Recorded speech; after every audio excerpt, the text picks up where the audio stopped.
Pemirsa, Presiden Prabowo Subianto mengapresiasi pelaksanaan pemilihan kepala daerah serentak yang berlangsung aman dan kondusif.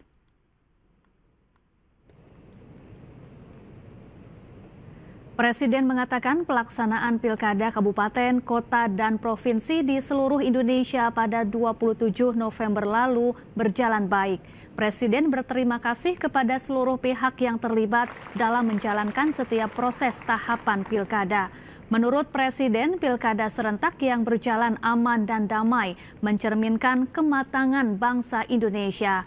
Presiden menilai pergantian kepala daerah merupakan hal biasa dan mengimbau kepada para kepala daerah terpilih untuk tidak larut dalam euforia, namun harus cepat bekerja melayani rakyat. Bismillahirrahmanirrahim. Baru saja kita selesai pilkada kabupaten dan provinsi di seluruh Indonesia, puluhan provinsi, ratusan kabupaten kota. Syukur alhamdulillah berjalan dengan tenang, dengan damai. Untuk itu juga saya ucapkan terima kasih kepada semua pihak yang telah bekerja keras. Dan ini menandakan terjadi suatu kematangan, terjadi suatu proses pendewasaan dalam bermasyarakat, bernegara, berpolitik, bahwa pergantian politik, pergantian kepala daerah itu menjadi hal yang biasa, bahwa kita bisa ganti pemimpin dengan damai melalui kotak suara. Walaupun mungkin kita belum puas, harus kita perbaiki, benar. Tetapi terjadi menurut pendapat saya dan keyakinan saya suatu proses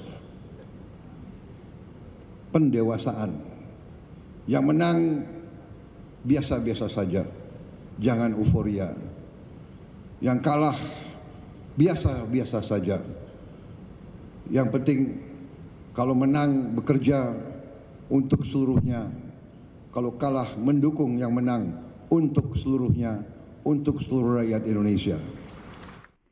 Proses rekapitulasi penghitungan suara di Pilkada Jakarta terus dilakukan. Rekapitulasi akan dilakukan secara manual dan berjenjang mulai dari TPS hingga nasional.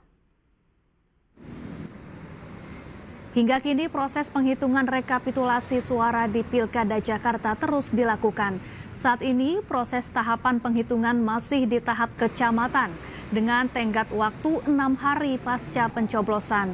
Proses rekapitulasi suara akan dilakukan secara manual dan berjenjang, mulai dari TPS hingga nasional. KPU DKI Jakarta juga akan melakukan rapat pleno terlebih dahulu sebelum mengumumkan secara sah pada 15 Desember mendatang.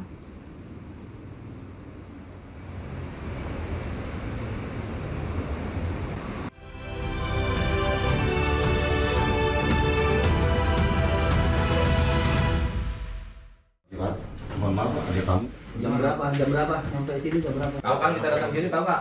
Udah tahu ya, udah paham ya, bro. Lu masih Peri? 700. Siapa? 1.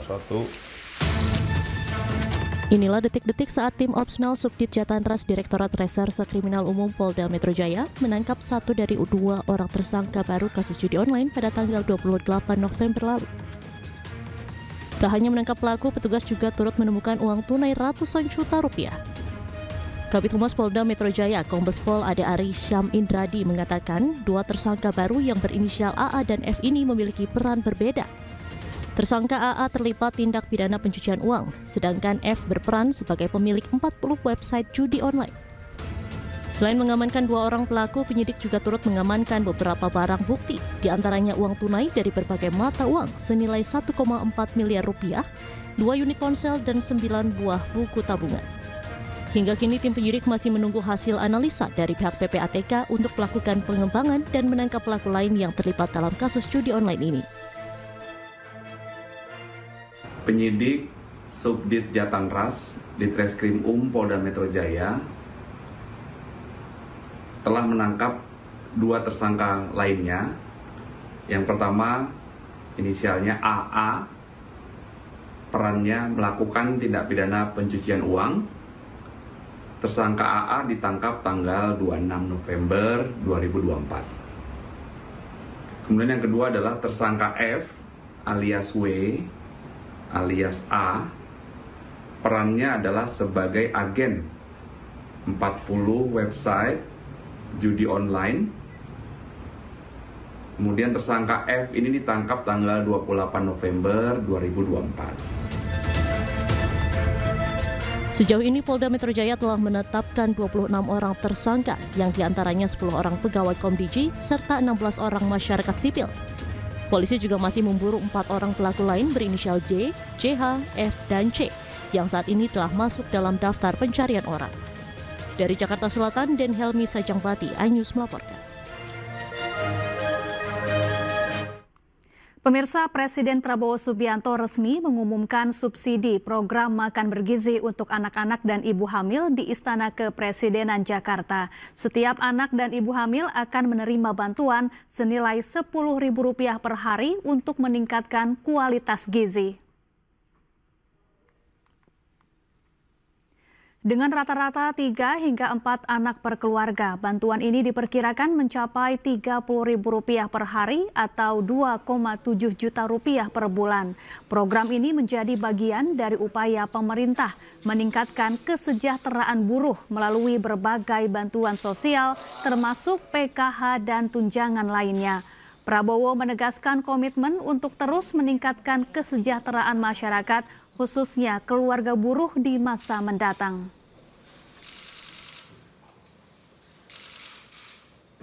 Bahwa program-program kami termasuk makan bergizi untuk anak-anak dan ibu hamil juga kalau dihitung merupakan suatu tambahan kesejahteraan, karena buruh tentunya punya keluarga dan punya anak. Kalau kita rinci program bergizi ini, nanti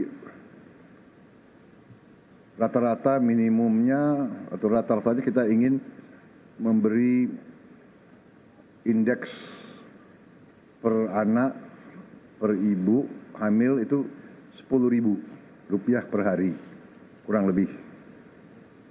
Kita ingin 15.000, tapi kondisi anggaran mungkin 10.000 kita hitung untuk daerah-daerah itu cukup.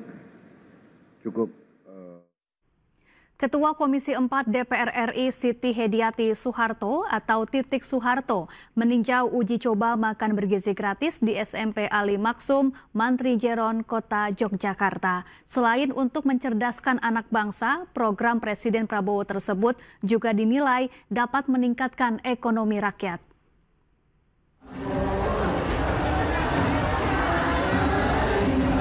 Ketua Komisi 4 DPR RI Siti Hediati Soeharto atau Titik Soeharto Sabtu siang mengunjungi SMP Ali Maksum, Mantri Jeron, Yogyakarta. Ia meninjau langsung uji coba makan bergizi gratis yang merupakan program Presiden Prabowo Subianto. Ratusan siswa antusias mengikuti kegiatan ini. Program makan bergizi gratis dengan menu olahan ikan serta sayuran ini diharapkan dapat mencerdaskan anak bangsa sekaligus meningkatkan ekonomi rakyat.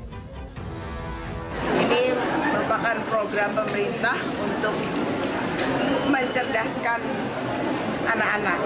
Jadi anak-anak kita supaya lebih cerdas lagi, supaya bisa nanti ke depan bisa menjadi pemimpin-pemimpin bangsa yang berkualitas.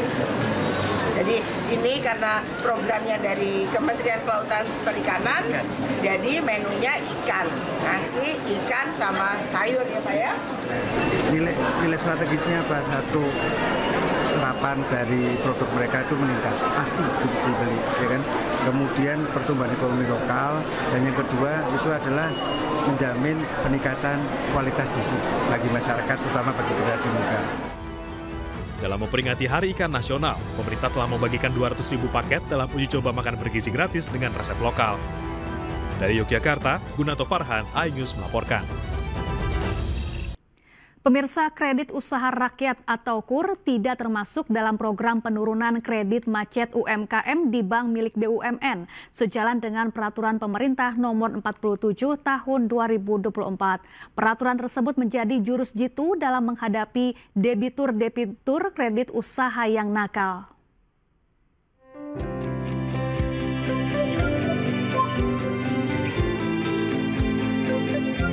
Partner di Hanafiah Penggawa and Partners atau Dentons HPRP Rio Febrianus Pasaribu mengatakan, dalam pasal 6 peraturan pemerintah nomor 47 tahun 2024 menyebut bahwa kredit macet yang dapat dihapuskan adalah sumber dananya berasal dari bank BUMN atau lembaga keuangan yang non-bank BUMN yang sudah selesai programnya saat berlakunya peraturan tersebut.